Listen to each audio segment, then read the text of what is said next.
Hello everyone, and welcome back to Slow Spoken English. I'm Richard. And I'm Diana. It's lovely to have you with us again. Last time we talked about planning a holiday. And after our conversation, we've decided we really should plan one ourselves. Tom keeps telling me I've been working too hard. And Abby says exactly the same thing to me. So today we're going to plan a holiday together. We'll talk about choosing a destination, setting a budget, booking accommodation, and deciding what we'd like to do. We'll also ask 10 comprehension questions to help you practice your listening.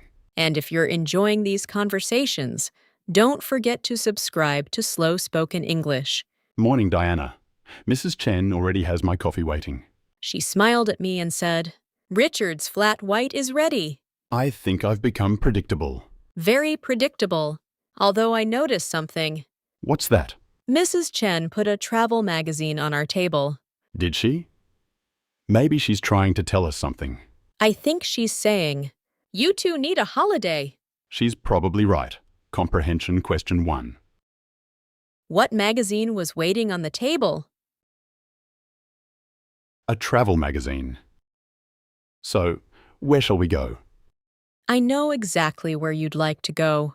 Really? Somewhere with mountains, trees, walking tracks, birds, probably no shops. That sounds perfect. I knew it. What about you? I'd love somewhere with beautiful streets, little cafes, museums, local markets, and somewhere I can sit outside with a coffee and watch people walking by. Our holidays sound very different. Maybe that's why we should travel together. We'd experience things we wouldn't normally choose. Comprehension question 2.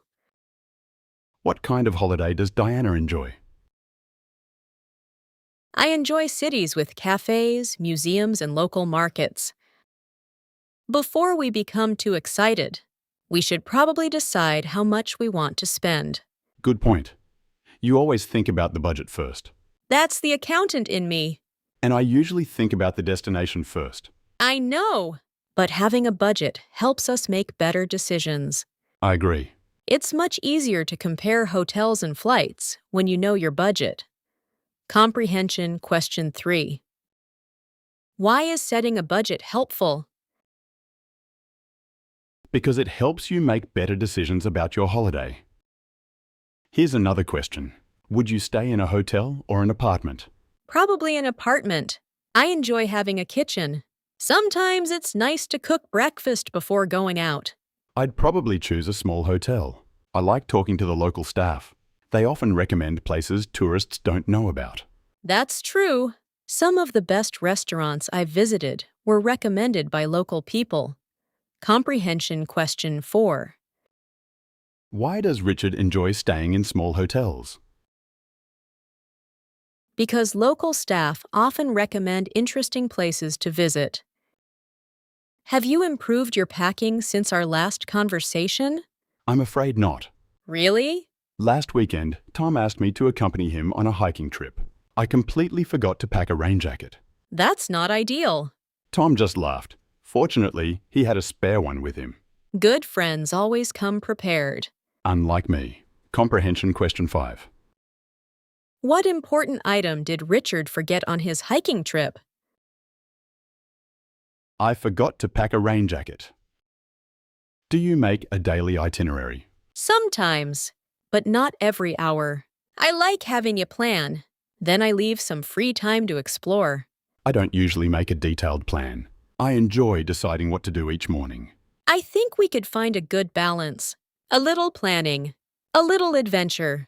Comprehension question 6. Does Diana plan every hour of the day? No. I leave time to explore. One of my favorite parts of traveling is trying local food. Mine too, although I'm sometimes a little cautious. Really? If I don't know what's in a dish, I usually ask first. That's sensible. I usually ask the waiter, "What's your most popular dish?" I've discovered some wonderful meals that way. Comprehension question 7. What question does Richard often ask in restaurants? What's your most popular dish? How many photographs do you usually take? Far too many. Tom says I spend more time looking through my camera than looking at the scenery. Is he right? Maybe just a little. But I enjoy photography. Every picture reminds me of a happy memory. I completely understand that. Comprehension question 8. Why do I enjoy taking photographs? Because they remind Richard of happy memories. What's the best holiday you've ever had? Probably one where almost nothing went according to plan. We missed a train.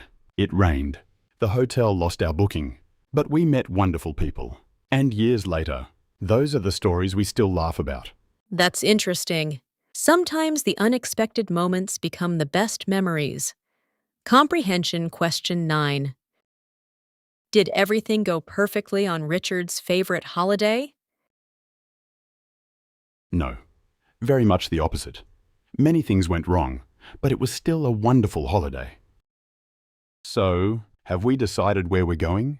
Not yet, but I think we've learned something. A great holiday isn't only about the destination. It's about the experiences you have and the people you share them with. I couldn't agree more. Although, I'd still like there to be some mountains. And I'd still like there to be cafes. Maybe we'll find somewhere with both. Comprehension question 10. According to Diana, what makes a holiday special? The experiences you have and the people you share them with. Let's review today's vocabulary. Budget. The amount of money you plan to spend. Accommodation. The place where you stay. Itinerary. A plan for your trip. Adventure. An exciting experience. Destination.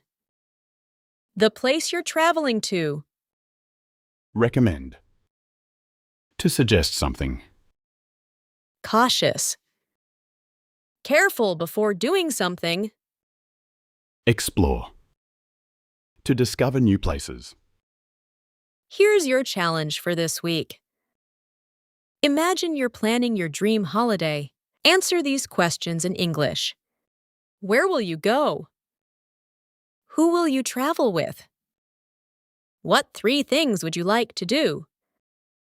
Try speaking your answers aloud. The more you practice speaking English, the more confident you'll become. Thank you so much for joining us today. We hope today's conversation has given you useful English for talking about holidays and travel. Remember, don't worry if you don't understand every word the first time. Listening again is one of the best ways to improve your English. If you enjoyed today's conversation, please hit the like button and subscribe to Slow Spoken English. We'll see you next time for another real conversation about everyday life. Cheers, everyone.